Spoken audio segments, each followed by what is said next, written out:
Hello mga ka-sweet! Gagawa tayo ng fruit and macaroni salad. Ito ang magiging recipe natin today. Ito naman ang mga kailangan nating ingredients dito sa recipe na to. Tara, umpisahan na natin. Kailangan lang natin dito ng 1 cup na macaroni pasta. Yan. Then, papakuluan natin to hanggang sa mag-expand. Lalagyan natin to sa kumukulong tubig na may konting oil at konting asin. Nilalagyan ko ng oil to para hindi magdikit-dikit yung mga macaroni pasta natin. Ayan, tapos i-drain natin para matanggal yung excess water niya. Then, babanlawan natin to ng malamig na tubig para hindi na mag-expand yung macaroni pasta natin, para hindi siya mag-overcook. Yan, kasi mainit pa yan eh.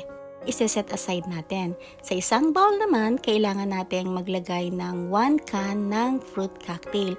Pwede kayong gumamit dito ng natural fruits kung gusto ninyo. Then, gumamit ako ng condensed creamer dito. 1 can din ang ginamit ko dito. Pero kung natatamisan kayo sa 1 can, pwede nyong gawing 3/4 lang or 1/2. Lagyan na natin yung macaroni pasta natin. At maglalagay din tayo dito ng 1 cup na mayonnaise. Kahit anong brand ng mayonnaise ang gusto ninyo. Kahit yung pinakamura, okay lang yon, bonggang-bongga yon. Tapos hahaluin lang natin dito. Ngayon, napansin ko itong salad na to pala ay masyadong malapot. Kaya naglagay din ako dito off camera ng 1/4 cup na all-purpose cream. O, kung gusto niyo maglagay kayo ng milk, ng fresh milk or evaporated milk, pwede rin yon. Basta wag lang siyang masyadong malapot. Kasi papalamigin pa natin to. Pwede rin kayong mag-add ng raisins dito. Hindi lang ako nakapaglagay kasi walang available na raisins ngayon dito sa bahay. Naglagay din ako dito ng konting cheese. Bali 350 gram na cheese ang nilagay ko dito. Kahit anong cheese pwede nyong ilagay dito kung ano yung available sa kitchen nyo. Gold cheddar cheese ang available sa kitchen ko kaya ito ang nilagay ko dito. Ayan. Ikakat ko lang to into cubes and then ayun na, pwede nang ilagay doon sa ating macaroni salad.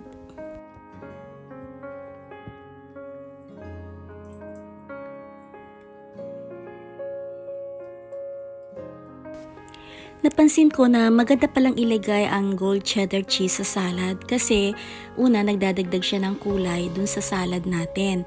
At saka pagka luto na siya or nagawa nyo na itong salad na to, yung cheese hindi natabunan ibang mga fruits. Talagang malalasahan mo yung cheese dito. Mas the best pa to kung may raisins or pasas. Try nyo pong gawin to, hindi kayo mabibigo, masarap talaga. Hindi kayo mapapaya sa mga bisita nyo.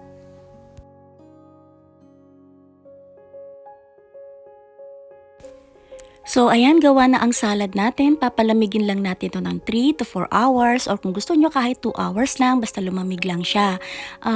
Pwede to kahit anong occasion, gawin nyo to sa kahit anong occasion, Christmas or fiesta or kahit ano.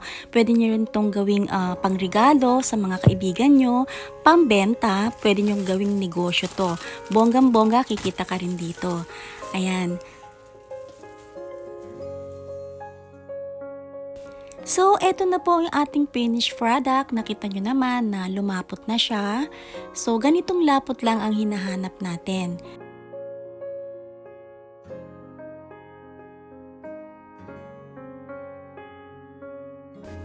Siyempre, titikman ko muna.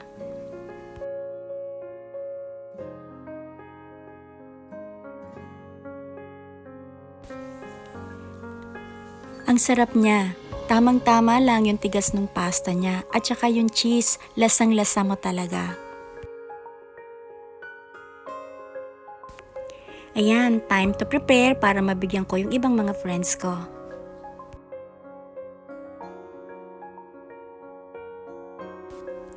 Hope you like this video. Don't forget to like, comment, share, and subscribe para matulungan nyo ang channel ko.